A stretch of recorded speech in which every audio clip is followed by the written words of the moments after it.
Fala, galerinha bonita!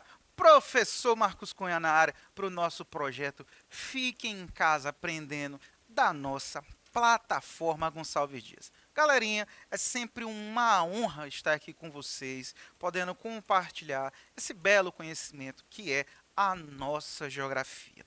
E hoje, galerinha, nós vamos fechar aí com chave de ouro, tá? A parte sobre as transformações atuais do espaço urbano e rural. Hoje nós vamos responder algumas questões acerca dessa temática e como eu te disse na aula, né? Procura lá na plataforma, essa aulinha está lá para ti, à tua disposição. Tá? Como eu te disse, é um tema muito atual, né? A relação entre espaço urbano e rural e como esses espaços vêm se modificando em sua característica.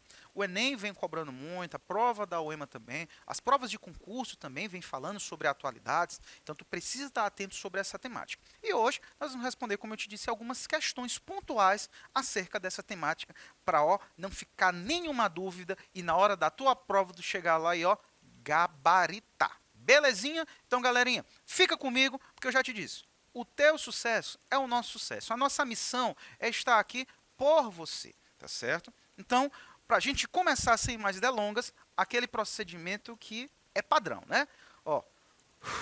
Deu aquela respiradinha, oxigenou o cérebro e agora vamos para cima das questões, porque vai ser só sucesso.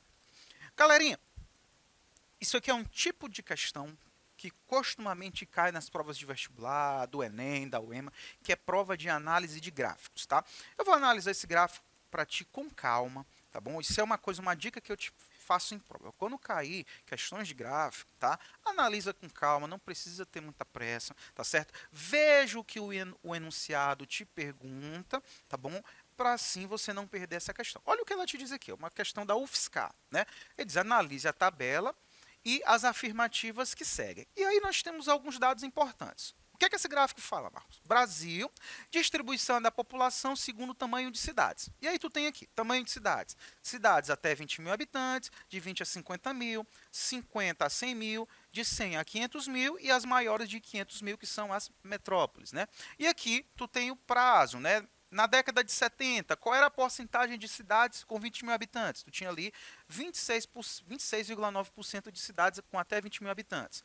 Década de 80, década de 90, década de 2000. Ou seja, ele te dá um cenário aí de evolução do tamanho das cidades. Ou seja, prepondera o quê? Na década, por exemplo, de 80, nós vamos ter a maior preponderância de quê? De cidades em qual faixa de população? Na década de 80, por exemplo, nós vamos ter aí maior concentração de populações, né, em cidades de mais de 500 mil habitantes. Uma coisa que eu quero te deixar claro, e nós falamos isso em aula, seguindo uma tendência nacional, é o processo da desmetropolização. O que é isso, Marcos? O que a gente vai perceber no Brasil? Principalmente no século XXI, quando as grandes metrópoles já estão mesmo saturadas, nós vamos perceber um deslocamento de pessoas dos grandes centros para as cidades médias e de pequeno porte, né? Fugindo principalmente das problemáticas urbanas, como trânsito, violência, poluição, né? E, claro, buscando melhor qualidade de vida, né? Espaços mais verdes, menor violência, né? Menor tempo de deslocamento de um espaço para outro. Hoje, em cidades como São Paulo, isso é um grande problema. Então, nós vamos perceber no Brasil um crescimento das cidades médias, que nós chamamos de desmetropolização.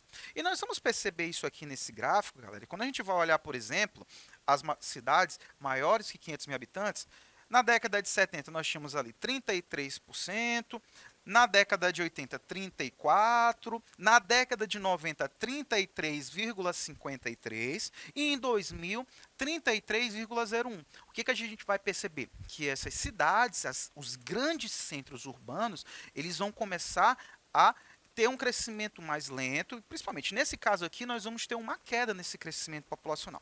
Uma dica importante para ti, tá?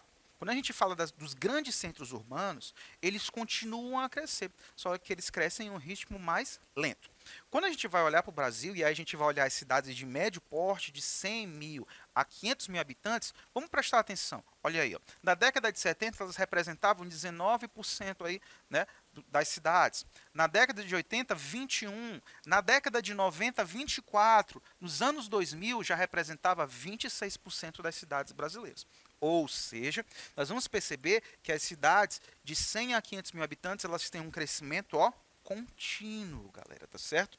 Em contrapartida, quando a gente olha cidades com até 20 mil habitantes, ou seja, espaços rurais, o que a gente vai perceber? Que eles têm o processo contrário. Olha aí, ó, na década de 70, cidades com até 20 mil habitantes representavam 26,9% das cidades brasileiras. Na década de 80, 21%. Na década de 90, 19%. Em 2000, 18%. Ou seja, as cidades com até 20 mil habitantes, elas vêm, ó, diminuindo em tamanho constante. Belezinha? Então, tenha isso em mente. O espaço rural brasileiro continua a diminuir em questões populacionais e de cidade, tá certo? As cidades grandes continuam a crescer, mas em um ritmo mais lento, e as cidades de médio porte crescem em um ritmo constante. Bacana? Beleza. Olha tanto de informação que a gente tira desse gráfico aí que o IBGE fez. E agora vamos analisar aqui, galera, tá? Aponte verdadeiro ou falso para as seguintes afirmações acerca desse gráfico. Primeiro, observa-se em todos os períodos um crescimento contínuo das grandes cidades em detrimento das cidades pequenas ou médias. Bora voltar bem aqui nesse gráfico. Eu te falei, olha aí, ó, cidades maiores de 500 mil, 33% representava, 34% caiu para 33,53% e agora 33,01%. Ou seja, as cidades de grande porte, né, de maiores de 500 mil habitantes, elas, em termos, né, de porcentagem, elas vão diminuir, elas não vão ter um crescimento constante. As únicas que vão apresentar crescimento constante são as cidades de médio porte. Então, esse dado aqui, galera, ele é falso, segundo o que o gráfico nos mostra, tá certo? Segundo item, as cidades médias, aquelas com população entre 100 mil e 500 mil habitantes, vem conhecendo um crescimento superior aos demais? Olha aí, olha no gráfico, como eu já te mostrei, né? 19%, 21%, 24%, 26%. De fato, são as cidades que mais crescem no Brasil, galera. Isso aqui, ó, é muito verdadeiro, né? Não esquece disso. Terceiro, as cidades que menos crescem são as menores, as localidades com até 20 mil habitantes. Eu te mostrei isso também, não mostrei, galera? Olha aí, ó, até 20 mil habitantes, 26%, 21%, 19% e 18%. Ou seja, as cidades, o espaço rural brasileiro, ele vem diminuindo em ritmo constante. Isso aqui é também verdadeiro, beleza? E a última afirmativa, as cidades que mais crescem são as maiores, as metrópoles com mais de 500 mil habitantes. Galera, nós mostramos, as cidades com mais de 500 mil habitantes não são as cidades que mais crescem, elas já tiveram um processo aí de queda, né, em relação às suas populações. Ou seja, Marcos, as cidades que mais crescem aqui no Brasil são as cidades de médio porte, 19, 21, 24, 26%. Então, isso aqui é falso. Beleza? Então, questão respondida com calma, analisando todos os gráficos. Bacaninha, bora evoluir agora, que tem coisa bacana. Olha essa questão da Unesp. Uma parcela da população que trabalha na metrópole de São Paulo tem preferido, nos últimos anos, morar em cidades próximas à região metropolitana, ou mesmo no meio rural, geralmente em condomínios fechados de alto padrão. Com base nessa tendência, analise as afirmativas e aponte verdadeiro aquelas que condizem com a realidade do atual espaço urbano e falsos para aquelas que não. Galera, novamente falando sobre o processo da desmetropolização, né? Ou seja, o crescimento das cidades médias em população em relação às cidades de grande porte. Como eu acabei de te dizer na questão passada, isso é motivado principalmente por uma busca de melhor qualidade de vida, né? Fugindo de problemáticas dos grandes centros urbanos, como a violência, a poluição, o alto custo de vida, tá certo? Deslocamento, né? Cidades como São Paulo, dependendo do bairro, você demora 2, 3 horas para se deslocar de um ponto para outro. Tudo isso repercute em qualidade de vida.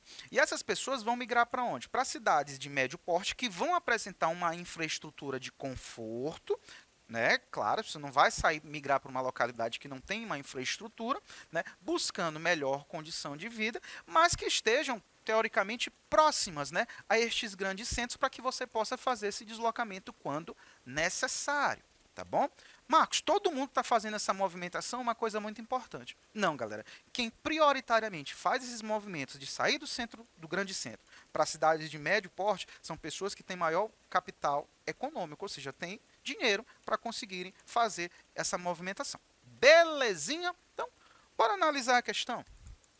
Então, sobre essas informações, vamos ver aqui. Primeiro, aumenta o fluxo de pessoas e veículos diariamente no sentido do interior, metrópole. Aumenta, galera, esse deslocamento de pessoas das cidades dos grandes centros para as cidades de médio porte? Com certeza, né, galera? Isso aqui é muito verdadeiro. Atenção, tá? Anota aí. Esse movimento que ocorre diariamente do seu espaço de habitação para a metrópole, ou seja, para o local do teu trabalho, do teu estudo e do teu retorno diário, como ele diz aqui, interior, metrópole, interior, nós chamamos de movimentação pendular, tá certo? É uma movimentação que acontece diariamente entre a pessoa que sai da sua cidade, né, a chamada cidade dormitório, e vai em direção à metrópole buscar o trabalho, o estudo e depois retorna. Aqui em São Luís isso é muito constante, né? Por exemplo, pessoas que moram em São José de Ribamar, em Raposa, vêm para São Luís, que é a metrópole, é o centro de atração, né? Vêm trabalhar, vêm estudar e de noite retornam para a sua cidade de origem, a cidade dormitório, beleza? Movimentação pendular, não esqueça, tá bom? Segundo, os novos espaços de lazer e consumo são criados nas cidades e regiões que recebem esses novos moradores. Galera, pensa comigo. Tu acha que essas pessoas que vão migrar para essas cidades de médio porte, elas vão migrar para cidades sem infraestrutura, sem essa qualidade de vida que tanto se busca? É claro que não. Estas cidades médias, elas vão se adaptar, elas vão crescer em sua infraestrutura e no seu conforto, até para que essas pessoas possam para ali migrar. Então, galera, esses novos espaços de lazer e consumo vão ser de fato criados nessas regiões que recebem esses novos moradores. Isso é muito verdadeiro, tá certo? Lembra, uma coisa condiciona a outra. O cara que tem capital, ele não vai mudar para uma cidade de médio porte se ela não oferecer a infraestrutura necessária para que ele busque essa qualidade de vida que ele almeja, tá bom? Terceiro, diminui a migração pendular? Olha o que eu te disse na primeira, galera. Pelo contrário, né?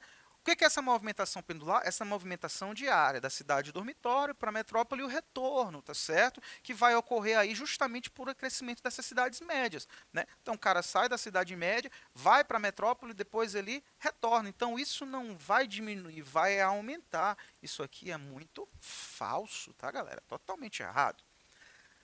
Quarta, essa opção de onde morar expande-se para toda a população, independente da classe social. Galera, acabei de te citar. Quem vai fazer esse movimento prioritariamente de sair do grande centro para as cidades de médio porte buscando melhor qualidade de vida, que precisa oferecer infraestrutura, não é qualquer um. As pessoas precisam ter capital para pagar, né, esse conforto e esse deslocamento. Então não é toda a população e não independe de classes sociais. Nós vamos ter uma concentração nas classes mais abastadas financeiramente, tá? Então isso aqui é o quê? É falso também, tá certo? E por último, aqui a quinta, desculpa, né? A paisagem do campo é alterada pela presença dos condomínios? Primeiramente, o que é paisagem? É aquilo que nós podemos perceber através dos nossos sentidos.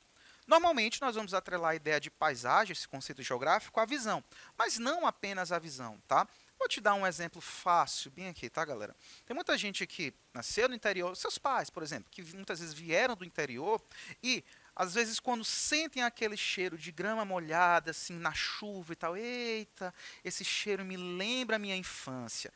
Essa lembrança, é um conceito de paisagem. O que seria essa infância? Naquele espaço rural. E é claro, galera, tá, que essa paisagem do campo, com a construção, por exemplo, de prédios, ela vai alterar. Vamos pegar o sentido, por exemplo, da visão, que é o que mais chama a atenção da paisagem, né? Quando a gente fala de paisagem paisagem no conceito geográfico, tu já te remete o quê? Espaço urbano. Tu já vai lembrar o quê? Prédios, asfalto, né? Principalmente grandes avenidas, maior concentração populacional, é a coisa que chama a atenção.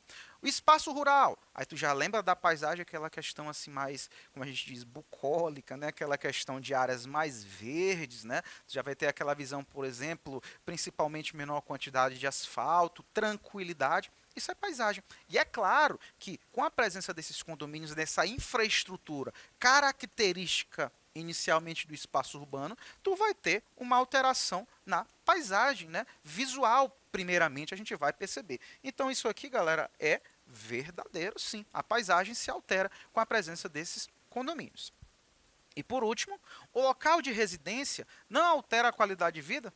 Galera, se não alterasse, essas pessoas não sairiam dos grandes centros para as cidades de médio porte. Então, isso aqui está totalmente errado. É claro que afeta. Beleza? Facinho, né? Então, bora evoluir, ó. Dá aquela respirada, tá certo? E vamos lá. Olha aí, ó. Questão da Universidade Estadual da Paraíba. Ele diz o seguinte: analise com V ou F, ou seja, verdadeiro ou falso, as proposições conforme sejam respectivamente verdadeiras ou falsas em relação à leitura da paisagem agrária mostrada na imagem. Olha o conceito de paisagem aí. Isso aqui está muito relativo, galera, tá? Com essa modificação, né, do espaço rural. O que a gente vai perceber aqui majoritariamente analisando esse espaço? Nós temos a ideia do espaço agrário, que é aquele espaço, né, aquela região que tu vai ter ali teoricamente menor infraestrutura, que tu vai ter menor concentração populacional, né, tu não vai ter tanta tecnologia, mas ao passo que quando tu olha na imagem, tu vai olhar teórico produtor ali, né, dono de uma propriedade, utilizando computador, tu vai perceber que maquinário pesado, ou seja, tu já vai perceber ali que tem uma mecanização também representada aqui, por exemplo, nesse trator. Então tu já vai perceber aí a evolução, né, da modernização destas atividades no espaço agrário, que é uma das características, né, da modificação desse espaço rural, a evolução da tecnologia, da infraestrutura nestas localidades. Beleza? Então, ficou claro para ti? Agora bora evoluir. Então, letra A. A modernização do campo provoca a subordinação crescente do campo à cidade e à indústria. Destino da produção agrícola e de onde recebe insumos e equipamentos. Existe, galera, essa dependência do espaço rural acerca do espaço urbano para receber essa tecnologia? Com certeza, né, galera? Lembra, galera, a dependência ela é conjunta.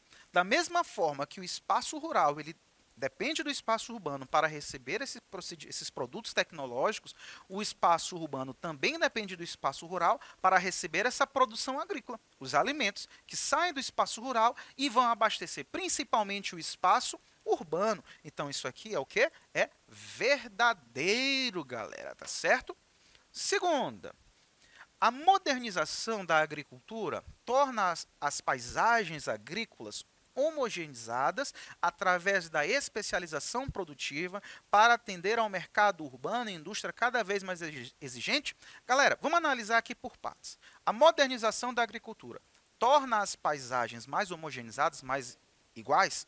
Sim, galera, no aspecto da mecanização, relativizando com aquela imagem, ou seja, tu vai ter produção ali de grande porte, normalmente tu tem monoculturas, né, ou então ali culturas atreladas, se produz um produto, depois se produz o outro, então a gente vai ter essa homogeneização através dessa agricultura mecanizada que nós chamamos de agricultura de precisão. E é claro que vai necessitar de especialização produtiva, porque o mercado urbano e industrial, de fato, ele é cada vez mais exigente. A gente vai perceber aí nos ditos produtos, principalmente hoje produtos mais saudáveis, né? Alimento sem glúten, alimento especializado, alimento que vai utilizar produto transgênico, alimento orgânico, ou seja, tu tem para cada espaço tu tem um mercado consumidor. Então, de fato, ele é mais exigente e isso é verdade. Bora evoluir. Letra C. O campo torna-se cada vez mais autossuficiente em função de ser o espaço que mais rapidamente absorve as modernizações do meio técnico, científico e informacional. Galerinha, vamos por partes. O campo se torna cada vez mais autossuficiente com essa tecnologia? Sim. né? A evolução tecnológica leva a essa autossuficiência, vai continuar dependendo dos espaços urbanos, mas vai começar a evoluir. Mas agora, dizer que o espaço rural absorve mais rapidamente as modernizações, isso é um erro, galera, porque estas modernizações elas serão desenvolvidas no espaço urbano e depois serão repassadas para o espaço rural. Então isso aqui é falso, não absorve mais rapidamente. E por último, tá? A modernização do campo reduz a população rural, mas contribui para a formação de uma população agrária, que além de boias-frias, inclui agrônomos, tratoristas, mecânicos e outros profissionais qualificados que, mesmo morando nas cidades, dedicam às atividades agrárias. Isso é muito correto, galera, tá certo? Então, galera, valeu!